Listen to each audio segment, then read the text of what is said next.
동행하시는 예수님 손 붙들고 참 어려운 이 시기 가운데 생명의 길, 영광의 길을 다 걸어가는 우리 모두 될 줄로 믿습니다.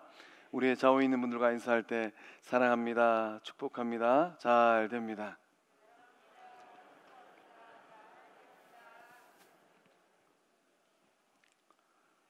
어느덧 이제 하반기에 또 한 주 한 주 지나가고 있습니다. 또 이제 무더운 장마도 이제 또 지나갔다가 또 폭염도 온다고 하는데, 시간이 흐르면 흐를수록 우리 성광 영적 공동체는 사랑 공동체, 생명 공동체, 축복 공동체 될 줄로 믿습니다. 오늘 말씀의 제목이 예수님을 닮은 사람입니다. 우리가 인생길을 걸어가면서 한 번쯤은 또는 주변 사람들을 통하여서 아무개 닮았다 이런 얘기를 듣곤 합니다. 그 아무개가 누구인가 하면은 대부분 사람들이 얘기하는 그 아무개는 이 연예인이거나 또는 이 유명한 스포츠 선수입니다. 그래서 이제 누구 닮았습니다 이런 말 들으면은 기분이 나쁘지는 않아요. 왜 그렇습니까? 이 나라는 이 존재가 그래도 이제 사회적으로 유명한 이 그들과 닮은 구석이 있는가 보구나. 그러면서 이 괜스레 이 우리 마음속에서 이 자존감이 막 올라가는 것 같습니다. 또 이 부부 생활을 오래 하다 보면 어떻습니까? 남편은 아내 닮고 또 아내는 남편을 닮아가요. 그래서 10년 지난 무렵에 이 모습과 20년 지났을 때, 30년 지났을 때 이 닮아가는 정도가 또 다르다고 합니다. 또 자녀들을 키우다 보면 어떻습니까? 아들들은 다 아버지 닮아 있어요. 또 딸들은 다 어머니 닮아 있습니다. 그래서 이제 이 짝을 지어줄 때 며느리 볼 때는 딱 누굴 봅니까? 친정 어머니 보라 그래요. 그 어머니의 삶의 모습, 또 가정을 돌보는 모습 그대로 딸들이 닮아가지고 결혼 생활을 하게 되는 겁니다. 우리가 그리스도인으로서 또 성도로서 인생길을 걸어가고 믿음의 길을 걸어갈 때 우리는 누구를 닮아야 될까요? 우리의 생명의 주 되시는 예수님을 쏙 빼닮은 우리 성광의 모든 권속들 된 줄로 믿습니다. 우리의 좌우에 있는 분들과 다시 한번 인사할 때 예수님 꼭 닮았습니다.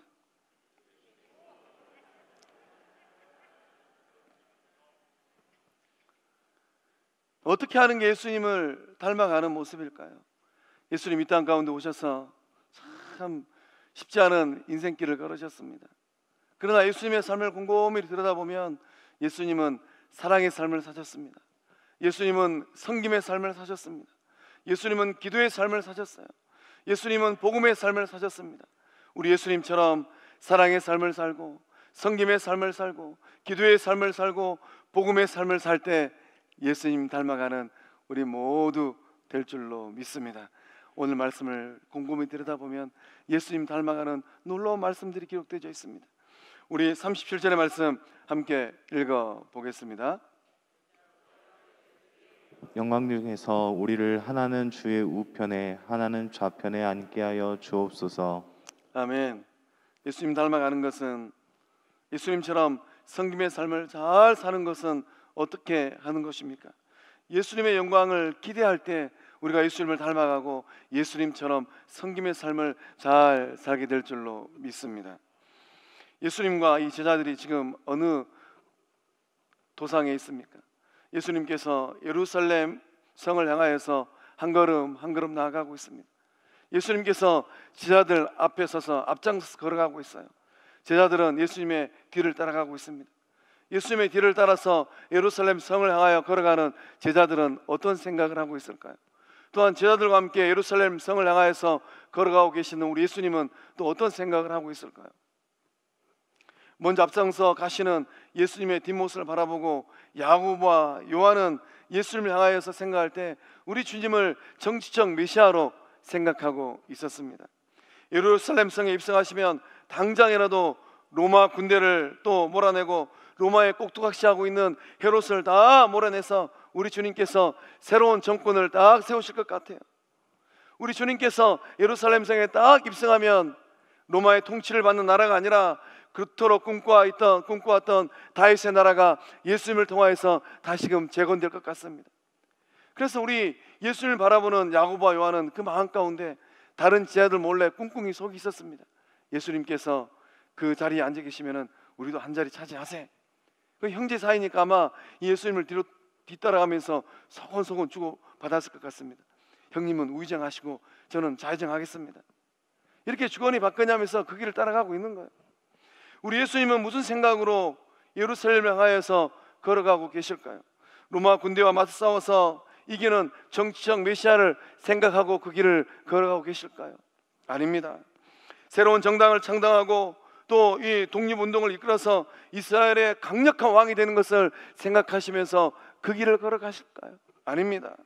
예수님은 고난의 십자가를 생각하면서 그 길을 걸어가고 있는 거예요. 그러니까 앞장서 걸어가는 예수님하고 제자들을 곰곰이 들여다보면 같은 길을 걸어가고 있으면서도 딴 생각을 하고 있는 거예요. 이런 삶의 자리를 뭐라 그럽니까? 동상이몽이에요. 한 침상에 이렇게 앉아 있음에도 불구하고 생각하는 게 다 다릅니다.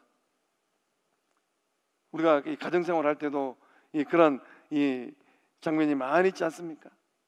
이 교회 생활할 때도 마찬가지예요.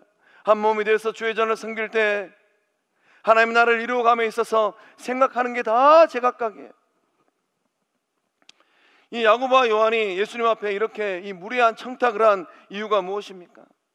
무엇 때문에 이 야고보와 요한은 우리 주님 앞에 또 다른 제자들 마음에 불편하게 시리 아따 저 두 형제만 예수님께서 이 나라를 이루시면 좋은 자리 다 차지해버리는가 보다, 이런 불편한 마음을 일으키는 그런 생각을 했을까요? 영적으로 무지했기 때문이에요. 하나님의 선하신 뜻이 어디 있는지 전혀 알지 못했기 때문입니다. 이 답답한 제자들 향하여서 우리 예수님께서 뭐라고 말씀하셨습니까? 너희는 너희가 구하는 것을 알지 못하는도다. 모른다라는 거예요. 예수님 알고 있는 그 놀라운 진리를 제자들은 3년이나 따라다녔음에도 불구하고 모른다라는 거예요. 예수님께서 당하실 고난에 대해서 수차례 말씀하셨습니다. 귀가 열려있음에도 불구하고 우리 주님께서 뭘 말씀하셨는지 전혀 못 알아들은 겁니다. 예수님의 눈에 이 야고보와 요한은 영적 소경으로 보였을 것 같아요. 전혀 알지 못하고 생각나는 대로 마음 가운데 욕구를 따라서 막 그 말을 내뱉는 것입니다. 영적 소경은 누가 언제 되는 것일까요? 오늘 예배 자리에 나오신 우리 성광의 이 식구들은 영적 눈을 크게 뜨고 계십니까? 하나님을 따라가고 예수님을 뒤따라가면서 영적 소경이 아니라 영안이 밝은 주의 백성들 다 된 줄로 믿습니다. 영적 소경은 언제 되는가? 세상적인 욕심이 마음에 가득 차게 되면 영적 소경되는 거 한순간이에요. 야고보와 요한의 그 마음 가운데 세상적인 권력과 자리가 마음속에 꽉 차버렸어요. 그러니까 예수님께서 당하실 그 고난은 안중에도 없는 겁니다. 예수님을 따라가면서도 엉뚱한 생각을 할 때 영적 소경됩니다. 구원받았다라고 입술로 고백하면서도 마음으로 생각으로 엉뚱한 생각하면서 주를 따라가는 사람들이 얼마나 많은지 몰라요. 우리 가운데는 없는 줄로 믿습니다. 예수님 마음이 어떤 마음인지 전혀 헤아리지 못할 때 영적 소경되는 겁니다. 오늘 예배를 통하여서 나의 삶을 향한 또 우리를 향한 예수님 마음이 어떤 마음인지 깊이 있게 느껴질 때 영적 영안을 뜨고 아름다운 생명의 역사를 다 이루어내는 주의 백성들 될 줄로 믿습니다. 예수님께서 참 이 제자들이 답답하게 보여줬습니다. 그래서 답답한 마음으로 40절 말씀에 이렇게 말씀하십니다. 내 좌우편에 앉는 것은 내가 줄 것이 아니라 누구를 위하여 준비되었든지 그들이 얻을 것이니라. 예수님 보다 좌우편에 누가 앉게 되는 겁니까? 하나님께서 정한 사람이 앉는다라는 거예요. 이 말씀의 의미가 무엇입니까? 역사의 주인 되신 하나님께서 딱 결정하신 그 사람이 예수님 좌편과 우편에 앉게 될 줄로 믿습니다. 저는 이 말씀을 묵상하면서 주님 장차 다시 오실 그날에 예수님보다 좌편과 우편에 누가 앉게 될까? 오늘 예배 자리에 나오신 우리 성광의 모든 권속들이 그 영광의 자리, 빛난 자리에 앉는 은혜가 임할 줄로 믿습니다. 그것을 꿈꾸고 그것을 소망하며 살아갈 때 지금까지 살아왔던 그 어떤 삶보다도 귀하고 복된 삶들 다 될 줄로 믿습니다. 한번 상상해 보십시오. 우리 주님께서 백보자 심판의 자리에도 앉으십니다. 근데 우리 주님 좌편과 우편에 여러분이 딱 앉아있다라고 한번 상상해 보시기 바랍니다. 저 청와대에 계시는 이 대통령 그 임기도 이제 얼마 안 남았습니다. 근데 어느 날 딱 전화가 걸러와요. 좋은 자리 마련해놨습니다. 와서 그 자리에 앉아서 같이 식사 좀 합시다. 아마 그 전화 딱 받으면은 밤새도록 목욕 정제하고 이 세탁소에 가서 옷 맡기고 다림질하고 구두 닦고 그렇게 하실 겁니다. 우리 안에 그렇게 소망이 있을 때 생명의 주 되신 예수님 앞에 내가 얻는 은혜가 나에게 임하겠구나, 이런 소망을 가지고 믿음의 길을 걸어가고 또 인생길을 걸어갈 때 그 누구보다도 복되고 아름다운 삶들 다 될 줄로 믿습니다. 영적 눈이 밝아지면 보이는 것들이 있어요. 뭐가 보일까요? 영적 눈을 크게 뜨면 하나님께서 그 자녀들을 위하여서 예배해 두신 상급이 보이기 시작합니다. 예수님을 따라가는 그 모든 제자들을 위하여서 우리 주님께서 친히 예비하신 상급은 무엇일까요? 예수님께서 그 제자들을 위하여 친히 준비해 놓으신 상급이 있어요. 요한계시록 22장 12절 말씀에 정확하게 기록되어 있습니다. 우리 함께 읽어보겠습니다. 보라, 내가 속히 오리니 내가 줄 상이 내게 있어 각 사람에게 그가 행한 대로 갚아 주리라. 할렐루야. 우리 주님께서 속히 오신다고 합니다. 빨리 오신다라는 거예요. 왜 우리 주님께서 내가 속히 오리니 이렇게 말씀하십니까? 주의 제자들을 만나서 우리 주님께서 주고 싶은 게 있다라는 거예요. 다시 오실 예수님은 빈손으로 오지 않습니다. 장차 다시 오실 그 예수님은 주의 백성들 향하여서 아름답고 귀한 상급을 가지고 오실 줄로 믿습니다. 이것을 기대하며 인생길을 걸어가고 믿음의 길을 걸어갈 때 우리의 마음 안에 놀랍고도 아름다운 고백들이 있게 될 줄로 믿습니다. 예수님 만나면 우리 주님께서 우리 성광의 식구 한 분 한 분에게 어떤 상을 주실까요? 마태복음 25장의 이 말씀을 보면 우리 주님께서 영광의 보좌에 앉으십니다. 그리고 민족들을 구분하기를 마치 양과 염소를 구분하는 것처럼 다 구분하신다라고 말씀하셨어요. 그래서 오른편에 있는 이 양무리에 속해 있는 의로운 사람들을 향하여서 우리 주님께서 뭐라고 말씀하십니까? 창세로부터 너희를 위하여 예비된 나라를 상속받으라. 우리 주님께서 예비된 하나님의 나라를 주신다라는 거예요.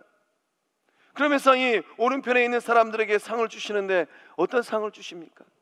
선지자를 영접한 자들에게는 선지자의 상을 주실 줄로 믿습니다. 또 의인을 영접한 자들에게는 의인의 상을 주실 줄로 믿습니다. 어떤 기준입니까? 영접하는 것은 잘 섬기는 거예요. 선지자를 잘 섬겼던 사람들, 의인을 잘 섬겼던 사람들에게는 선지자의 상급을 주시고 의인의 상급을 주시는 은혜가 임할 줄로 믿습니다. 또 어떠한 상급을 주십니까? 우리 주님 다시 만날 때 생명의 면류관을 씌워주시고 의의 면류관을 씌워주시고 자랑의 면류관을 그 머리마다 우리 주님께서 딱 씌워주실 줄로 믿습니다. 그것을 생각하고 상상하면 우리의 삶의 자리가 얼마나 아름답습니까? 내 영혼의 삶이 이곳에서 끝나는 것이 아니라 우리 주님 다시금 만날 때 영광의 삶이 되어지고 아름다운 삶이 되어지고 기쁨의 삶이 되겠구나, 이러한 믿음의 확신을 가지고 주를 섬기고 복음의 이 자리에서 아름다운 향기가 되어질 때 우리 주님 만나는 그날 소망의 날이요 기쁨의 날들 다 될 줄로 믿습니다. 우리 주님께서 무슨 근거로 이런 상을 주십니까? 행한 대로 주신다라는 거예요.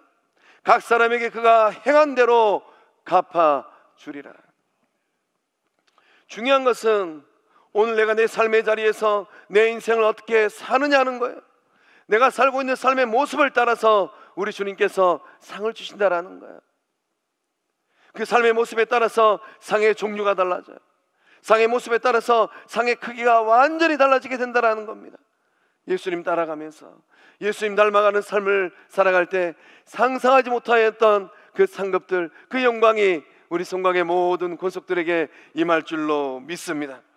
예수님처럼 나를 낮추고 예수님처럼 영혼들을 섬기고 예수님처럼 거저없이 받은 것들 다 나누어 줄 때 영광의 삶이요 은혜의 삶들 다 될 줄로 믿습니다. 사랑하는 성광의 성도 여러분, 무엇을 소망하면서 살고 있습니까? 생명의 주인 되신 예수님 만날 그날을 소망하고 우리 주님께서 주실 그 영광의 상급을 소망하면서 살아갈 때 우리 성광의 모든 권속들을 통하여서 하나님께서 일하시고 성령 하나님의 놀라운 생명의 역사가 나타나게 될 줄로 믿습니다. 예수님을 닮아가는 그 삶은 어떤 삶일까요? 우리 38절의 말씀 함께 읽어보겠습니다. 예수께서 이르시되 너희는 너희가 구하는 것을 알지 못하는도다. 내가 마시는 잔을 너희가 마실 수 있으며 내가 받는 세례를 너희가 받을 수 있느냐. 아멘. 예수님을 닮아가는 것, 예수님처럼 성김의 삶을 잘 사는 것은 예수님의 발자취를 따라가는 삶인 줄로 믿습니다. 어느 중학교에서 이 시험을 쳤습니다. 미술 시험 시간이었습니다. 이 주관식 문제 중에 이런 문제가 있었습니다. 생각하는 사람을 정확한 예술가의 이름을 쓰시오. 생각하는 사람, 이렇게 턱 깨고 골똘히 생각하는 이 조각상을 만든 사람, 이 예술가의 이름을 쓰라는 거예요. 누가 생각하는 사람을 만들었습니까? 로댕이라는 사람이 만들었어요. 그래서 이 시험 문제를 딱 보고 공부 잘하는 학생은 한순간에 로댕이라고 딱 정답을 적었어요. 근데 그 시험 시간에 이제 이 많은 학생들이 그 문제를 바라보고 또 이제 이렇게 답을 써내려가는데, 이 공부 잘하는 학생 옆에 이 눈이 좀 나쁜 학생이 있었어요. 아무리 생각해봐도 정답이 생각나지 않는 겁니다. 그래서 이렇게 공부 잘하는 학생 이렇게 보니까 척척 써내려가는 거예요. 그래서 가만히 보니까 눈에 들어오는데, 공부 잘하는 학생은 분명히 로댕이라고 썼는데 시력이 안 좋으니까 가만히 보니까 아, 오댕이라고 썼구나. 오댕이라고 딱 썼어요. 또 이제 그 옆에 또 이제 이 한 학생이 있었는데, 이 공부를 참 못하는 학생이었습니다. 눈은 참 좋았던 모양이에요. 그래서 이렇게 가만히 보니까 공부 못하는 이 저 친구가 나보다 답을 빨리 쓰네 하고 가만히 보니까 딱 오댕이로 쓴 게 눈에 들어온 겁니다. 아, 나도 오댕이라고 써야 되는데 만약에 이게 이 정답이 아니고 틀리면 담임 선생님한테 불러가지고 너 컨닝했지 이렇게 소리 들을 텐데, 머리를 또 굴려가면서 아, 오댕이라 쓰지 말고 이렇게 쓰면 되겠구나. 순 우리말로 숫자에서 어묵이라고 썼답니다. 그러니까 이제 정답 로댕이 어묵 이 오뎅 됐다가 한순간에 오뎅 되어버린 거예요. 우리가 믿음의 길을 걸어가면서 중요한 것은 무엇입니까? 내가 누구를 따라가느냐 하는 거예요. 신앙도 마찬가지입니다. 누구를 따라가느냐에 따라서 정답이 되기도 하고 이 오답이 되기도 하는 거예요. 로댕이 오뎅 됐다가 어묵 되는 거 한순간입니다.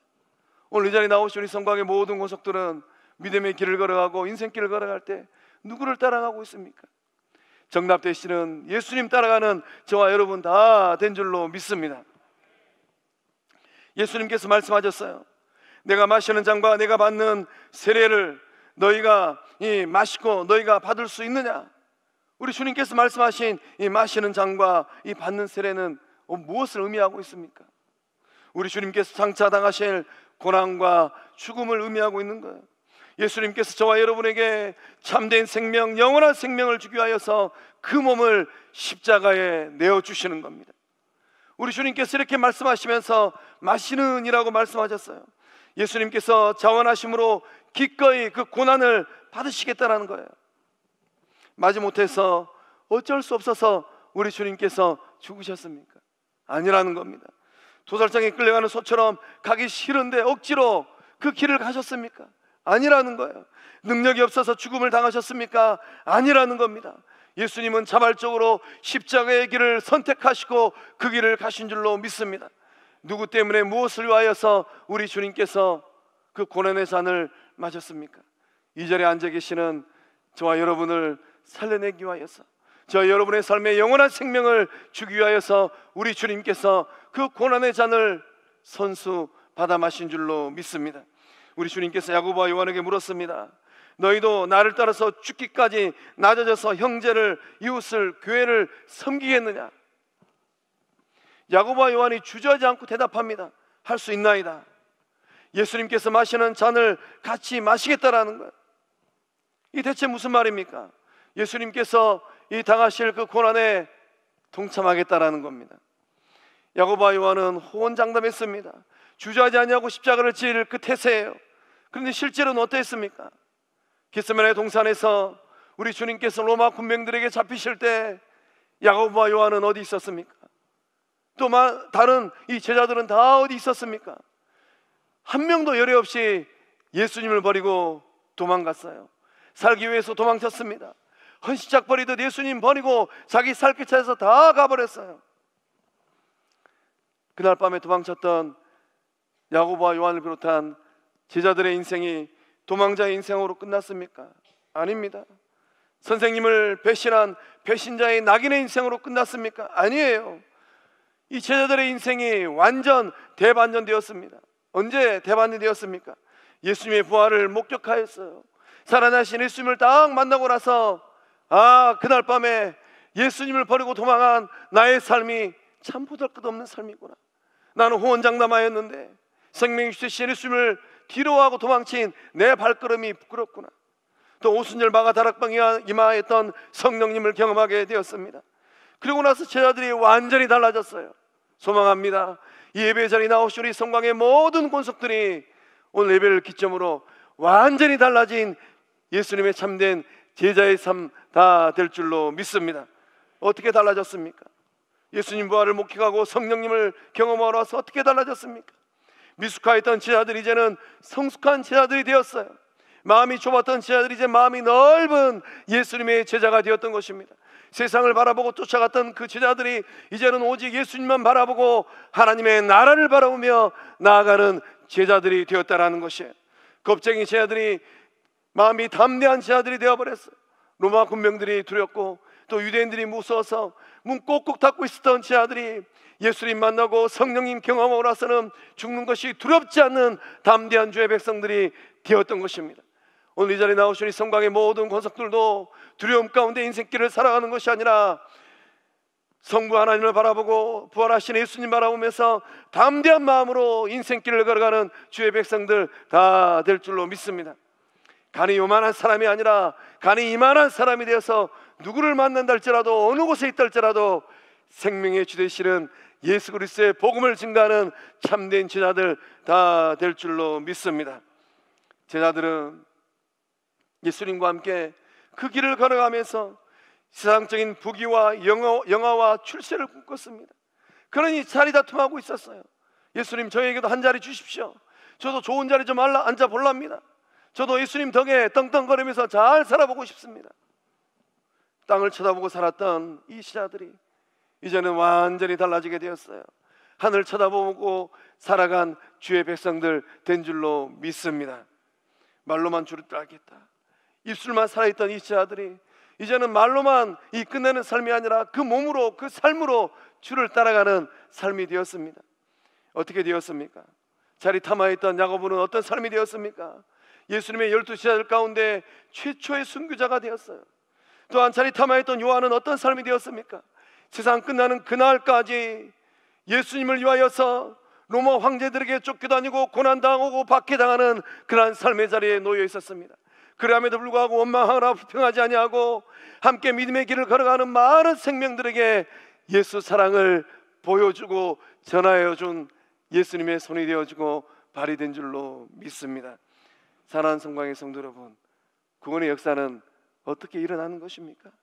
구원의 역사는 예수님 따라갈 때, 예수님 닮아갈 때, 예수님 손이 되어주고 예수님 발이 되어줄 때 우리의 삶의 자리에 구원의 역사가 일어날 줄로 믿습니다.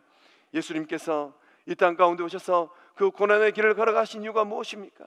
예수님의 뒤를 따라오는 많은 주의 제자들에게 본을 보여주기 위함입니다. 베드로 사도는 베드로전서 2장 20절과 21절의 말씀을 통하여서 예수님의 뒤를 따라가는 많은 주의 제자들에게 놀라운 고백을 하고 있습니다. 우리 함께 읽어 보겠습니다.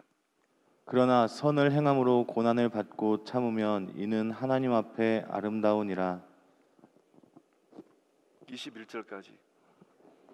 이를 위하여 너희가 부르심을 받았으니 그리스도도 너희를 위하여 고난을 받으사 너희에게 본을 끼쳐 그 자취를 따라오게 하려 하셨느니라.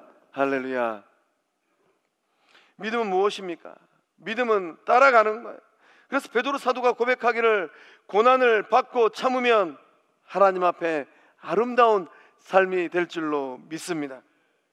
우리가 예수 그리스도 예수님을 따라가면서 인생길을 걸어가면서 우리는 악을 행하는 사람이 아닙니다. 하나님의 나라를 만들어가고 선을 행하는 사람들이에요. 그런데 이런 선을 행하면서도 때때로 내 의지와 상관없이 고난받을 그런 때가 있습니다. 그때는 어떻게 합니까? 얼굴이 울그락불그락해지고 또 이 손은 이 앙칼진 고양이 발톱처럼 지켜 세워가지고 그런 삶이 아니라는 거예요. 참고 인내할 때 하나님께서 영광 받으시는 아름다운 삶들 다 될 줄로 믿습니다. 우리 주님께서 고난을 받으셨습니다. 무엇 때문입니까? 본을 보여주기 위함입니다. 예수님을 따라가는 많은 주의 제자들이 잘 따라올 수 있도록, 그 자취를 잘 따라갈 수 있도록 우리 예수님께서 본을 보여주신 줄로 믿습니다. 믿음은 따라가는 거예요. 우리가 인생길을 걸어가면서 내가 믿는 것, 내가 신뢰하는 것 다 따라가면서 삶을 살고 있습니다. 세상을 따라가다 보면 금고타칠 때가 얼마나 많이 있습니까? 세상에다가 믿음을 주면은 그 순간 우리의 마음이 그 순간 이제 요동을 치게 됩니다. 그래서 믿음을 줬던 아무개 믿음을 가지고 투자했던 그 많은 것들이 우리의 삶의 고통이 되는 거예요. 돈도 잃어버리고 건강도 잃어버리고 삶도 잃어버리게 됩니다. 그러나 생명의 주 되신 예수님을 따라갈 때 잃는 삶이 아니라 채워지는 복된 삶들 다 될 줄로 믿습니다. 낮아지는 삶인 것 같아요. 예수님 따라가다 보면은 섬겨야 됩니다. 내 삶이 마냥 낮아지는 것 같습니다. 그러나 낮아지는 것으로 끝나지 않아요. 생명의 주인 되신 예수님께서 낮은 자리로 내려가는 여러분과 저의 삶을 높여주실 줄로 믿습니다. 아무도 알아주는 것 같지 않습니다. 예수님의 손이 되어지고 예수님의 발이 되다 보니까 내 삶을, 나의 헌신과의 수고를 알아주는 이 없구나, 그런 마음이 들 때도 있어요. 그러나 누가 우리의 삶의 헌신과 수고를 알아주십니까? 온 우주 만물을 창조하신 전능하신 하나님께서 알아주시고 기억하여 주시는 복된 삶들 다 될 줄로 믿습니다. 사랑하는 성광의 성도 여러분, 누구의 뒤를 따라가고 있습니까? 무엇을 향해서 따라가고 있습니까? 예수님을 따라가는 복된 삶들 다 될 줄로 믿습니다. 예수님처럼 잘 섬길 때 크게 되어지는 역사함들 일어나게 될 줄로 믿습니다. 진정으로 마음을 다해서 섬길 때 어느 곳에서 누구를 만나다 할지라도 으뜸되는 역사함들 일어나게 될 줄로 믿습니다. 우리 옆에 있는 분들 보고 축복의 인사 한번 하겠습니다. 예수님처럼 잘 섬기는 장로님, 집사님, 권사님이 짱입니다.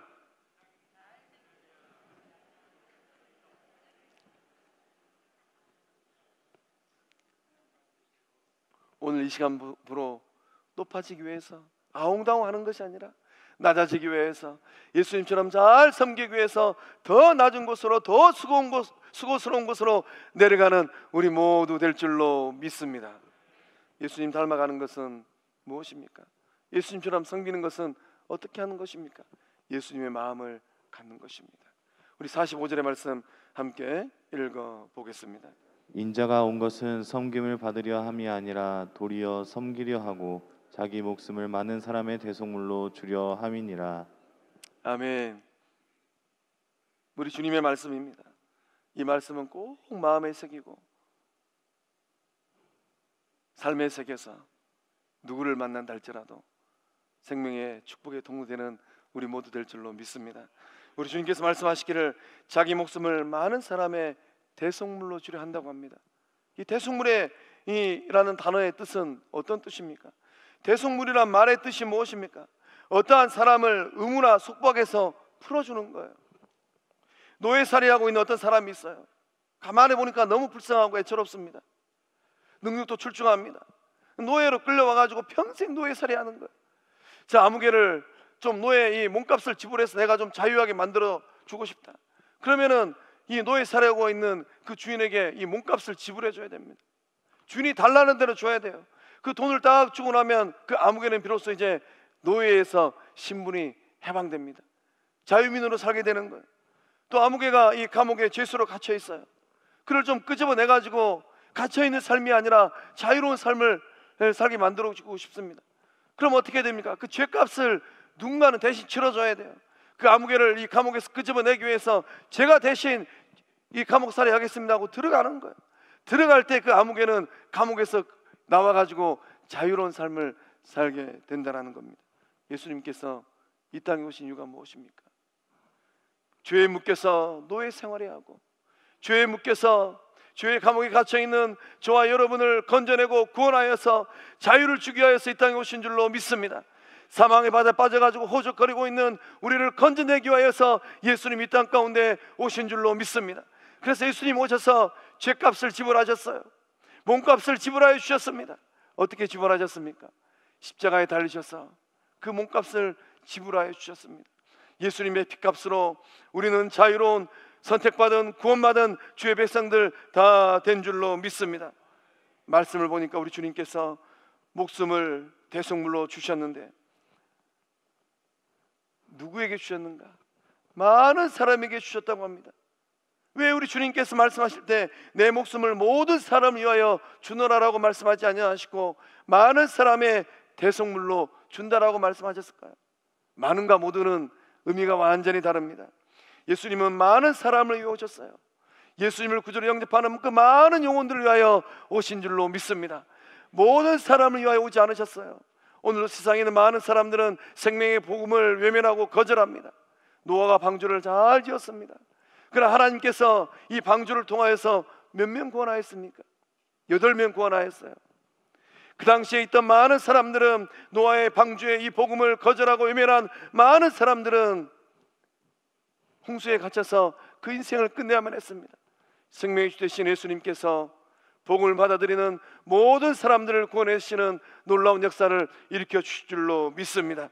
창세전에 구속하기로 작정된 그 영혼들에게 예수님을 통한 대속의 은혜가 흐르고 있는 줄로 믿습니다. 예수님의 제자는 누구입니까? 예수님의 제자는 예수님의 마음을 품고 있는 사람이에요. 예수님의 손이 되어지고 예수님의 발이 되기로 작정한 사람입니다.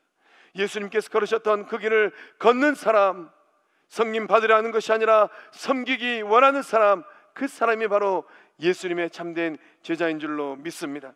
예수님께서 오늘 저와 여러분에게 동일하게 묻고 있습니다. 나를 따라서 죽기까지 낮아져서 형제를 섬기고 이웃을 섬기고 교회를 섬기겠느냐? 여러분은 뭐라고 답변하시겠습니까? 다시 여쭤보겠습니까? 나를 따라서 죽기까지 낮아져서 형제를, 이웃을, 교회를 섬기겠느냐? 입술의 고백처럼 잘 섬기는 우리 모두 될 줄로 믿습니다. 바울 사도는 골로새 1장 24절의 말씀을 통하여서 놀라운 고백을 하였습니다. 우리 함께 읽어보겠습니다. 는 이제 너희를 위하여 받는 괴로움을 기뻐하고 그리스도의 남은 고난을 그의 몸된 교회를 위하여 내 육체에 채우노라. 아멘. 골로새 교회를 향하여서 바울 사도의 고백이 무엇입니까? 그리스도의 남은 고난을 그의 몸된 교회를 위하여 내 육체에 채우노라. 예수님의 남은 고난은 무엇일까요? 영혼이 죽게 돌아오는 겁니다. 교회가 살아나는 거예요. 고통 가운데 있는 영혼들이 예수님 만나서 회복되는 겁니다. 가정들이 살아나는 거예요. 예수 그리스도의 생명의 복음이 땅끝까지 흘러가는 겁니다. 이 예수님의 남은 고난을 채우기 위해서 바울 사도는 2000년 전에 발바닥에 불나듯이 복음 들고 동분서주하였습니다. 바울 사도의 헌신과 수고와 섬김을 통하여서 생명의 복음이 이 조선 땅까지 흘러온 줄로 믿습니다. 이 땅 가운데 오셔서 생명의 복음을 전하여 주신 선교사님이 한 분 계십니다. 1912년 조선 땅에 오셔가지고 돌아가시는 그 순간까지 이 민족을 섬기신 선교사님입니다. 서서평 선교사님입니다. 본명은 엘리제 요한나 쉐핑이에요. 독일 분이십니다. 독일 출신 간호사로 이 땅 가운데 오셨어요. 서서평 선교사님은 1880년 9월 26일 날 출생하셨습니다. 그리고 1933년 6월 26일 날 돌아가셨어요. 이 땅 가운데 오셨을 때 고운 나이 32살 나이로 이 땅 가운데 오셨습니다. 그리고 54세 때 하나님의 분을 받아서 예수님 품에 안기셨어요. 32살에 와서 돌아가시는 그 순간까지 이 나라 이 민족을 섬기셨습니다. 이 서서평 선교사님은 이 인생의 아픔도 있었습니다. 어머니에게 버림받는 아픔도 있었어요. 그렇지만 간호사가 되고 신학을 공부한 후에 이 조선 땅에 선교사로 오셨습니다. 조선의 마더 테레사라는 이 아름다운 이 고백을 듣고 있어요. 이 서서평 선교사님은 이 땅에 오셔서 진정한 한국 사람이 되려고 하셨습니다. 한복을 즐겨 입으셨고, 참 이 서양 사람들이 된장국 먹기가 얼마나 어렵습니까? 그러나 우리 서서평 선교사님은 된장국을 굉장히 좋아하셨다고 해요. 또 한국말을 유창하게 하셨고, 또 의료사역과 교육과 전도사역에 힘썼다고 합니다. 평생 독신으로 사셨다고 해요. 이 땅에 오셔서 이 한센인 부모에게 버림받은 아이를 입양해서 아들 삼으셨습니다. 또 13명의 여자아이를 입양해서 딸로 키우셨어요. 나중에 우리 서서평 선교사님께서 죽으셨을 때 많은 한센병자들이 눈물을 흘리면서 어머니 하고 부르셨답니다. 살아생전에 이 여성 지도자들을 양성하고 또 여러 지역을 다니면서 복음을 전하고 전도 여행을 하셨습니다. 우리 서서평 선교사님은 평생 옷 2벌 가지고 이 땅에 사셨다고 해요. 참 제가 우리 선교사님 이 인생을 들여다보면서 많이 부끄러웠습니다. 그리고 사용하셨던 이 담요는 이 딱 절반 잘라가지고 없는 사람, 가난한 사람들에게 그 담요를 나눠주었다고 해요. 선교사님께서 죽으셨을 때 남기셨는데 무엇을 남기셨는가? 동전 7개, 옥수수 가루 2옥, 그리고 반 잘라진 담요 반장, 그것을 남기셨답니다. 서서평 선교사님께서 이 땅에서 돌아가신 이유가 뭔지 아십니까? 영양실조로 돌아가셨답니다. 독일 땅에 계셨더라면 얼마나 잘 사셨겠어요. 구한말 이후에 조선 땅은 굶주림의 땅이었고 헐벗은 땅이었어요. 여성들의 삶은 말로 표현하지 못할 만큼 처참한 삶이었습니다. 이 땅 가운데 그 몸을 이끌고 오셔서 생명을 품어주시고 복음을 전하여 주셨습니다. 서서평 선교사님 장례는 광주 최초의 시민사회장으로 치러졌습니다. 선교사님 책상에는 이런 글귀가 써 있었습니다. 성공이 아니라 섬김이다. 성공이 아니라 섬김입니다. Not success, but service. 예수님을 따라가면서 어떠한 마음으로 주를 따라가고 있습니까? 예수님의 이름을 빌려서 성공하는 삶이 되기를 원하는 것이 아니라 예수님처럼 따라가면서 섬기고 헌신하고 나누고 베풀어주는 복된 우리 성광의 모든 모습들 다 될 줄로 믿습니다. 사랑하는 성광의 성도 여러분, 예수님의 손이 되시고 예수님의 발이 되시길 바랍니다. 가정에서도 섬기고 일터에서 섬기고 교회에서 섬길 때에 여러분의 헌신과 수고와 섬김을 통하여서 예수님의 남은 고난이 교회 공동체에 채워지고 예수님의 남은 고난이 영혼들에게 흘러가는 복된 역사함들 임할 줄로 믿습니다. 기도하시겠습니다. 사랑의 하나님, 많은 사람들 가운데 불러주셔서 자녀 삼아주시는 은혜 감사드립니다. 예수 십자가 구속의 은총으로 새 사람 되게 하심에 감사드립니다. 땅을 보고 사는 삶이 아니라 하늘 보고 사는 복된 삶 되게 하여 주시옵소서. 예수님 다시 오실 때 영광 가운데 기쁨으로 맞이하는 영생의 삶이 되게 하여 주시옵소서. 세상 따라가는 삶이 아니라 예수님 따라가는 삶이 되게 하여 주시옵소서. 예수님의 손이 되어지고 예수님의 발이 되어서 사랑하고 섬기고 나누고 베푸는 은혜의 삶들 다 되게 하여 주시옵소서. 가정을 섬기고 성도를 섬기고 교회를 섬기는 신실한 예수님의 제자들 되게 하여 주시옵소서. 우리의 삶을 통하여서 생명의 역사, 구원의 역사, 영광의 역사, 아름다움의 역사 임하게 하심을 믿사옵고 우리의 생명 되시는 예수님의 이름으로 기도하옵나이다. 아멘.